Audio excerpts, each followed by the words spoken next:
છોટાઉદેપુર જિલ્લા એલસીબી પોલીસે કાટિયાવાડ ચોકડી ઉપરથી વિદેશી શરાબનો જથ્થો ઝડપી પાડ્યો। છોટાઉદેપુર જિલ્લાના પાનવડ પોલીસ સ્ટેશન વિસ્તારના કાટિયાવાડ ચોકડી પરથી એલસીબી પોલીસ દ્વારા મોટી સફળ કાર્યવાહી કરવામાં આવી હતી। છોટાઉદેપુર જિલ્લા લોકલ ક્રાઇમ બ્રાન્ચે કાટિયાવાડ ચોકડી પરથી 2 મોપેડમાંથી કુલ 2,52,455 રૂપિયાનો ભારતીય બનાવટનો વિદેશી દારૂ ઝડપી પાડ્યો હતો। વડોદરા વિભાગના પોલીસ મહાનિરીક્ષક સંદીપસિંહ તથા છોટાઉદેપુરના પોલીસ અધિક્ષક ઇમ્તિયાજ શેખના માર્ગદર્શન હેઠળ દારૂબંધી કાયદાનો કડક અમલ કરવા માટે આ કાર્યવાહી હાથ ધરવામાં આવી છે।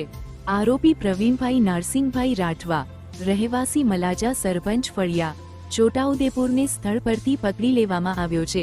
કાયદેસરની કાર્યવાહી કરવામાં આવી છે અને પાનવડ પોલીસ સ્ટેશનમાં ગુનો નોંધવામાં આવ્યો છે। આ મામલે અન્ય આરોપી જગદીશ ઉર્ફે જગ્ગી રાઠવા, રહેવાસી પાનવડ ભાથીજી મંદિર, કવાંટ, છોટાઉદેપુર ફરાર છે અને તેની શોધખોળ ચાલી રહી છે। મુદ્દામાલમાં 1099 બોટલ દારૂ, 2 મોપેડ અને 1 મોબાઈલ ફોન કબજે કરવામાં આવ્યા છે। આ કાર્યવાહીથી દારૂની ગેરકાયદેસર હેરાફેરી કરનારમાં ફફડાટ ફેલાયો હતો અને પોલીસે પ્રોહિબિશન એક્ટ હેઠળ ગુનો નોંધી કડક કાર્યવાહી ચાલુ છે। બ્યુરો રિપોર્ટ, મધ્ય ગુજરાતનો અવાજ ન્યૂઝ, છોટાઉદેપુર।